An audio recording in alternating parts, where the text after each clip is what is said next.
เจ้าก็ไม่เมียสองคนเนาะไอพ่อก็ไม่เมียสองคนไอแม่ได้ไปไซก็บ่เห็นนะอยู่ให้เบิดเอ้าแสดงว่ามีแต่ผู้หญิงเห็นเวียกนะส่วนเจ้าได้คือบ่ได้ไปซอยอีแม่อยู่เฮือนบ่สบายมี FC หลายๆคนถามว่าเบิ่งเซาซุกนุ่งเสื้อผ้านี่โอ้เพิ่นว่าสมมุติว่ามีผู้ใหญ่ใจดีเสื้อให้น้องน้องก็สิถ่ายคลิปตลอดเลยเนาะ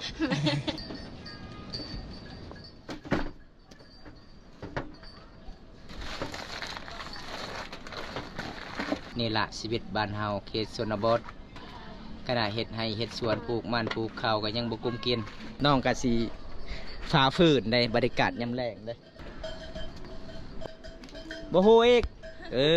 อันนี้คือควันเขาเอิ้นนะควัน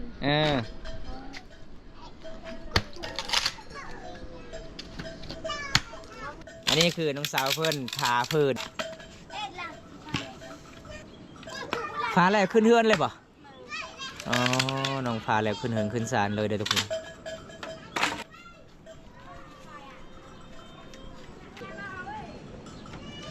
เมื่อยเนาะดำรงชีวิตเป็นสาวโสดก็คือแบบนี้เด้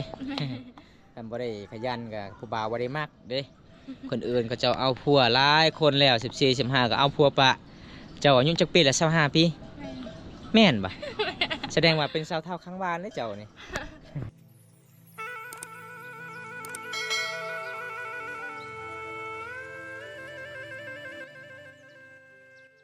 หลังจากมากลับบ้านตะที่เก่งลีน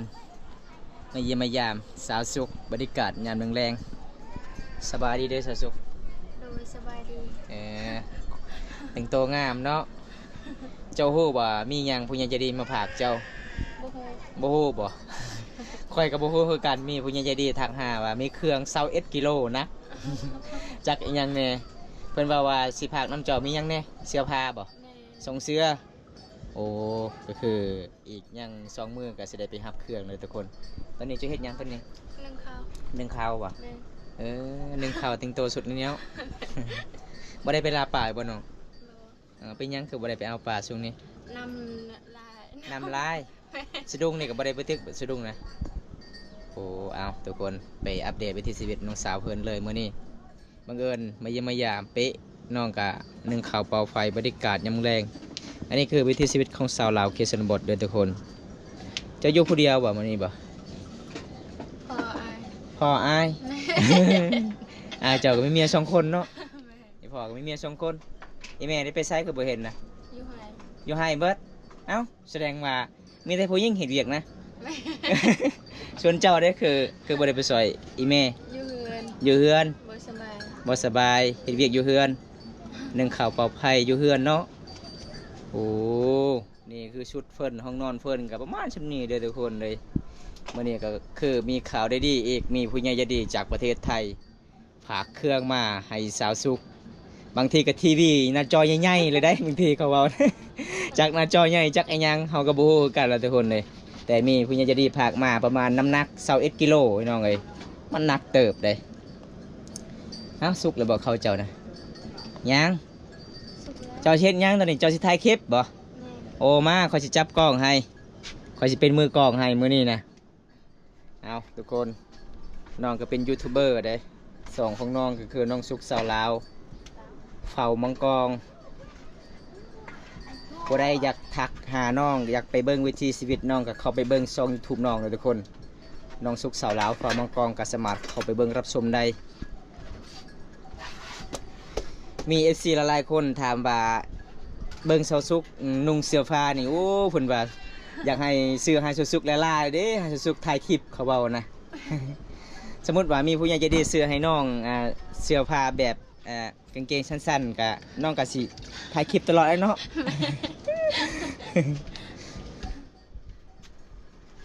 โอ้ผู้สาวเขตชนบทนี่มองฮ้อนๆจับได้เลยทุกคน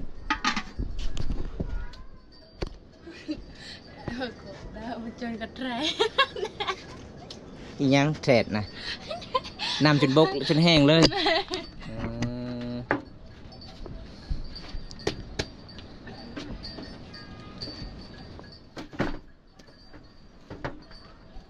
เป็นยังไงถ่ายคลิปได้เงินเดือนเลยบ่ยังบ่ได้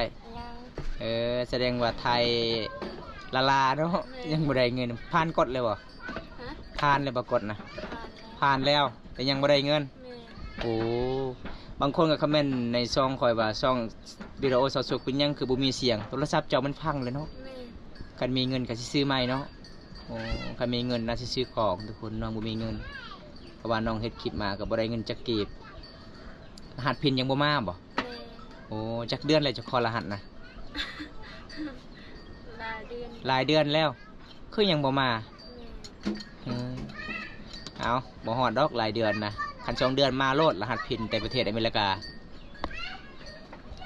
โอ้อันนี้คือวิธีชีวิตน้องสาวเพิ่นนึ่งข้าวเป่าไผ่ได้ยามแรงๆเลยไหม FC เจ้าคือบ่ปากบ่เบาใน FC เจ้านะ มาเด้อวิซีทุกคนตอนนี้สาวสุกาสิฝายข้าวให้มันเย็น ฮะ พายเข้า น่าได้เกินบ่ พายเข้าแม่นพายเหือเด้ ช่วยเขา ช่วยขาวสุกๆกับบ่ฮู้แหละ คันเจ้าอยู่ผู้เดียวเจ้าก็เว้าพายเลยเนาะ แม่อากาศร้อน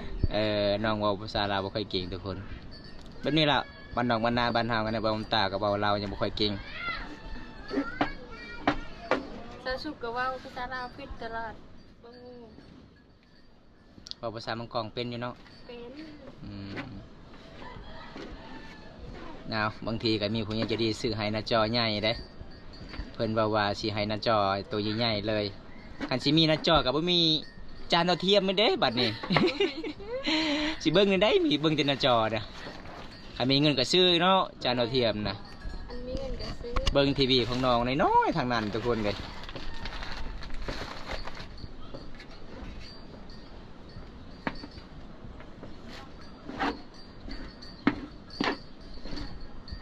ดุเนาะเจ้าอยู่เฮือนอยู่ศาลนึ่งข้าวเป่าไฟขันเสียงหยาขี้คร้าน ขันตำข้าวบอหนึ่งข้าวขยันไปหาปลาขยัน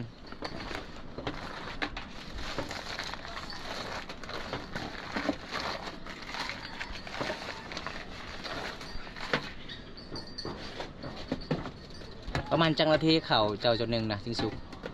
ประมาณ1 นาที2 นาที 1 นาที2 นาทีปลาไฟยังจะใส่คือไหวแต่สุกนะไฟนี้แหละ แม่ ปลาคอมเมนต์มาได้ทุกคนพอได้จะกิน เขา พอได้จะกินข้าวแบบนึ่งข้าวไวๆสุกไวประมาณ1 นาทีเพุ่นว่ากาให้ชาวสุก1 ซอยเด้อ สูตรของเพิ่นจักสูตรอีหยังเพิ่นใส่นึ่งข้าว1 นาทีสุกเลย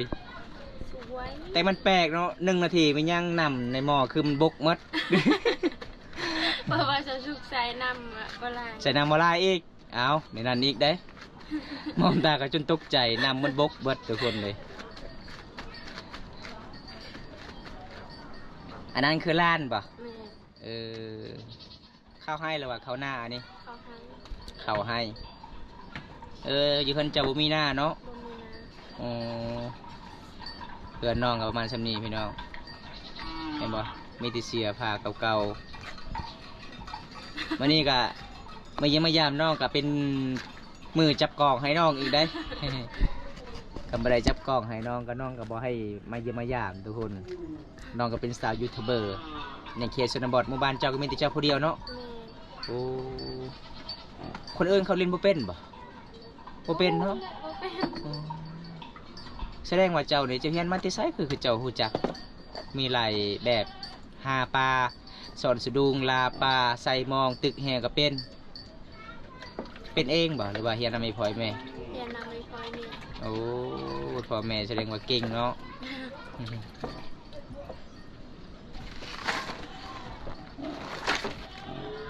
วันนี้น้องสาวสุกก็คือเหือเต็มหน้าเต็มตาเลย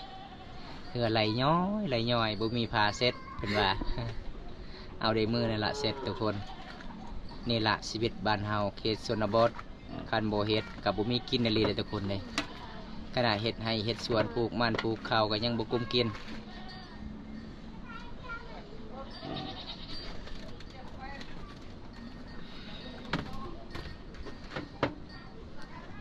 เจ้าเว้าว่าตึกแห่ได้เจ้าได้รีบ่จะตึกแห่น่ะสะสุกคันเจ้าตึกได้ค่อยสิพาเจ้าไปเอาปลาก่อนเด้อ ได้ ได้บ่ ได้ โอ้พี่น้อง คอยยังไม่เคยเห็นเลยจะตึกแห่เลยแต่สะดุ้งนี่ก็เห็นแล้วจะตึกจะได้ลีป่านะ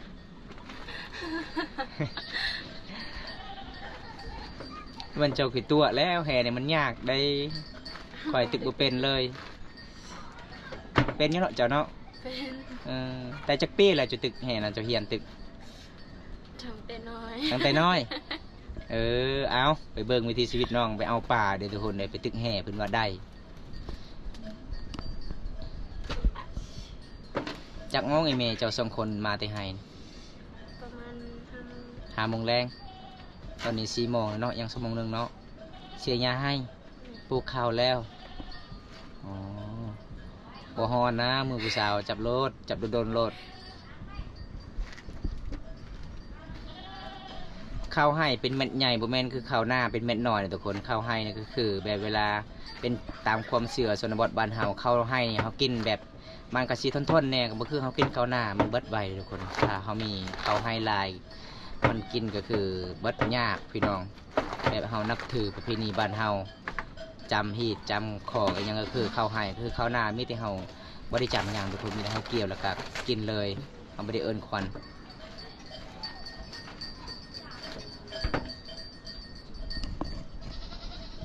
ติดมือกินเลยเนาะ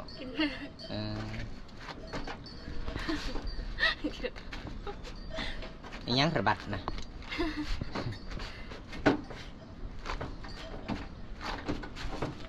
มาหอบนี่กระสอบของน้องนะสิไม่มาสุดก่อนกระสอบน้องโว้ขดมดถูกกดดำก็ดำไปเลยได้คนมาปะบ่ได้บ่มีกระสอบสีสวยเข่าอันนี้คือน้องมีกระสอบใหม่แล้ว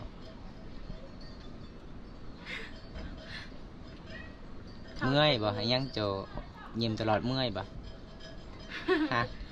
บ่ได้เมื่อยเนี่ยนะมี FC ให้กำลังใจ FC พาเครื่องมาแต่ประเทศไทยคือใหญ่มักยิ้มบ่ได้มักหาย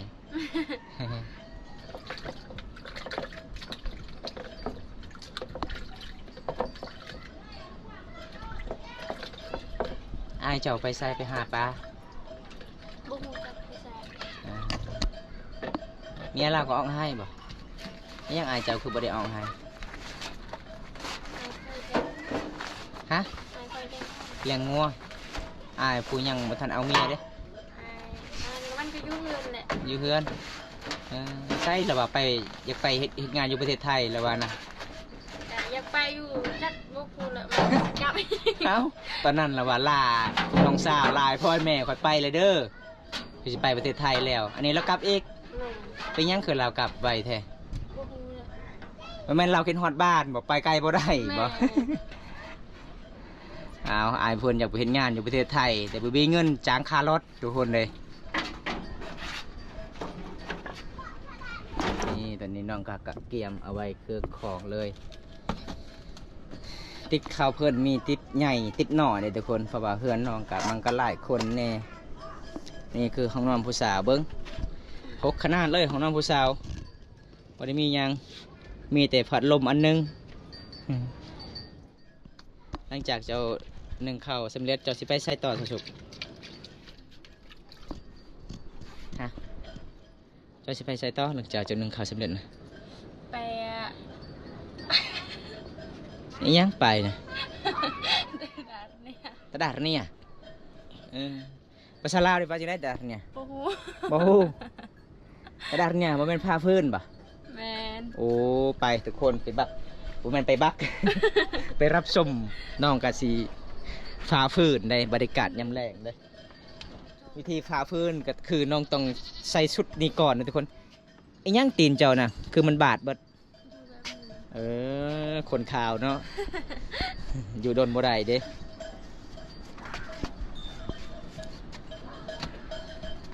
ไปทุกคน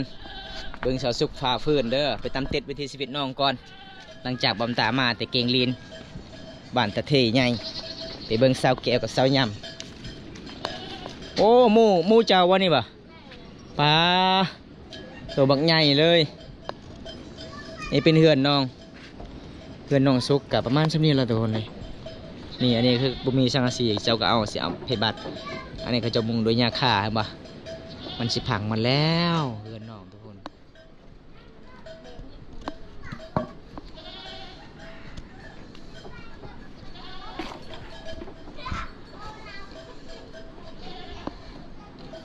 เอาเฮ็ดบาดนี่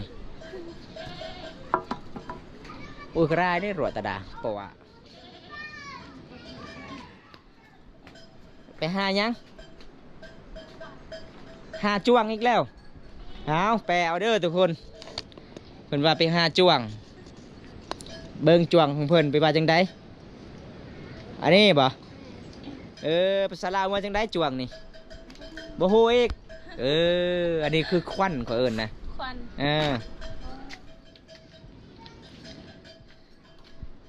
อันนี้คืออุปกรณ์น้องฝ่าฟืนสิ่งที่ขาดบ่ได้เลยดำรงชีวิตต้องตัวนี้ทุกคนสมัยตะกี้กะเขาเจ้าทางให้มีถือกบไม้ใหญ่ก็ต้องเอาตัวนี้มาตัดพี่น้อง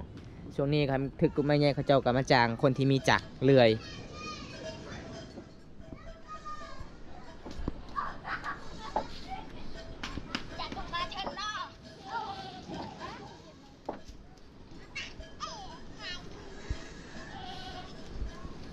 3 ท่อนนี่มันก็ลายเลยเนาะกันหาผาเนาะเอาเป็นจะไหนบาทนี่ตังบันเที่ยงก่อนเบิ่งสะสุกฟ้าฟื้นเลยทุกคน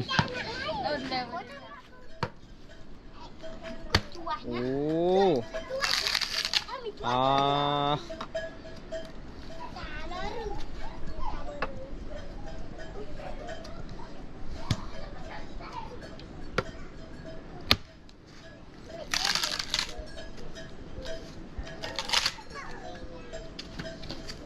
เป็นคือการนอนเฉพาะเนาะ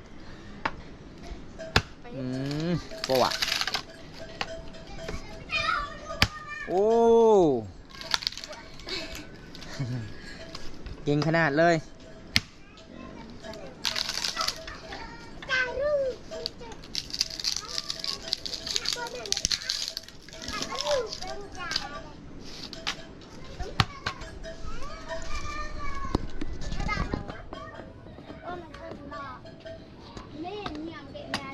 เมื่อหนึ่งมีจักเทือจะผ่าพื้นนะมือหนึ่ง2 เทือมือหนึ่ง2 เทือได้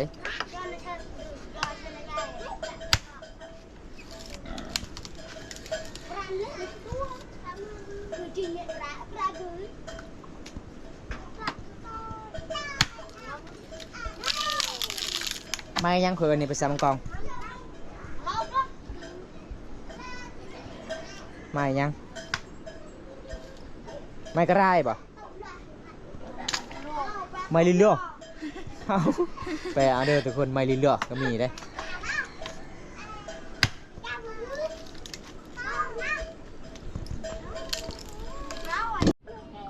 ปลาสุดเพิ่นนี่บ่แม่นธรรมดาเด้คันผู้เฒ่ามาจุดนี้เห็นแล้วก็อดบ่ไหวเลยทุกคนอยากพาซอยได้อยากพาฟืนซอยได้ทุกคนเลยอันนี้คือน้องสาวเพื่อนพาพื้นเด้อ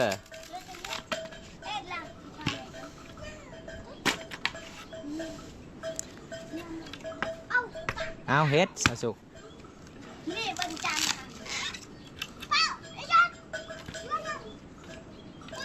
ฟ้าแล้วขึ้นเฮือนเลยป่ะอ๋อน้องฟ้าแล้วขึ้นเฮือนขึ้นศาลเลยเด้อทุกคน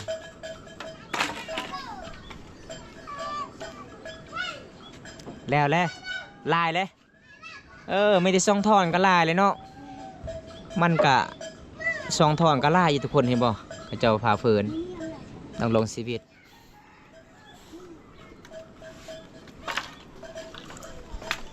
เหมือนนี้บังเอิญเลยมาบ้านน้องกับเดฟอน้องนึ่งเข่าเป่าไฟแล้วก็ตำพาฟืนทุกคนตำข้าวอะไรแล้วว่าจะตำนะบ่มีข้าวหมดเลย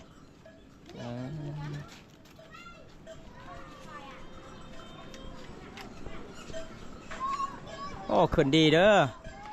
จะได้บันไดเจ้าฮักได้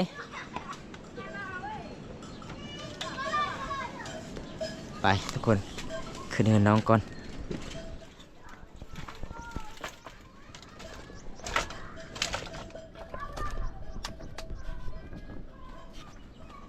เมื่อยปะเมื่อยเนาะบ่เมื่อยอีกบ่เมื่อยกับพาฟื้นต่อเอาเมื่อยคือกันแต่ก็เคยเห็ดเนาะเคยพาฟื้นแบบนี้ทุกคนเป็นไงสาวสุกเมื่อยปะเมื่อยเนาะ ดำรงชีวิตเป็นสาวโสดก็คือแบบนี้เด้ กันบ่ได้ขยันกับผู้บ่าวบ่ได้มักเด้คนอื่นก็เจ้าเอาผัวหลายคนแล้ว14 15ก็เอาผัวปะเจ้าอายุจักปีละ25ปีแม่นบ่ แสดงว่าเป็นสาวเท่าข้างบ้านเลยเจ้านี่ บ่แม่น บ่แม่ สาวอายุจักปีเจ้า คอยอายุ15ปี 15ปีบางคนว่า15ปียังสุดๆคือใหญ่แท้นะ ก็ใหญ่แหละ เจะกินยังคือใหญ่ กินข้าว กินปลาขะย่อง เอาทุกคนมื้อนี้บำตากะบ่ได้มีหยังเด้อไปรับชมวิถีชีวิตน้องแล้วก็ไปบอกน้องมีผู้ใหญ่ใจดีจากประเทศไทยฝากเครื่องเสื้อผ้าแบบน้องถ่ายคลิปแบบโซๆเนาะสไตล์แบบโซๆก็เลยผู้ใหญ่ใจดีก็ซื้อให้น้องแบบเบิ่งน้องถ่ายคลิปมื้อใดก็มีแต่เสื้อแบบมีแต่ซองชุดเนาะก็เลยเสื้อน้องบ่หลายน้องมักแบบสไตล์โซๆถ่ายคลิปทุกคนพอได้อยากรับชมวิถีชีวิตน้องก็เข้ารับชมซองน้อง น้องสุขสาราพามังกร โอ้น้องสุขสาวลาวฝามังกรเนาะ แม่ ไปรับชมได้ผู้ติดตามจักพันเลย 3,000 3,000ปลายเลยโอ้ฝากเป็นกำลังใจน้องสาวเพื่อนในเด้อพี่น้องน้องสาวเพื่อนกับเฮ็ดคิดสู้พี่น้องแต่บ่ได้เงิน แต่สภาพเพื่อนน้องเบิ่นทุกคนเห็นแล้วก็สงสารได้เพื่อนนี่ก็บ่ได้มุ่งด้วยสังกะสีมุ่งด้วยหญ้าคานี่แหละบ้านเฮาดงชีวิตมันคนเฮาเป็นคนยากจนกับแบบนี้แหละทุกคนเด้เอาบำตาเสด็จกลับบ้านแล้วพอได้รับชมคลิปนี้แล้วก็อย่าลืมฝากกดไลค์กดแชร์กดติดตามฝากเป็นกำลังใจบ่าวบนตาบ้านนอกฝามังกรคิดตอนต่อไปด้วยทุกคนคลิปหน้าพบกันใหม่ขอกล่าวคำว่าสบายดีบ๊ายบาย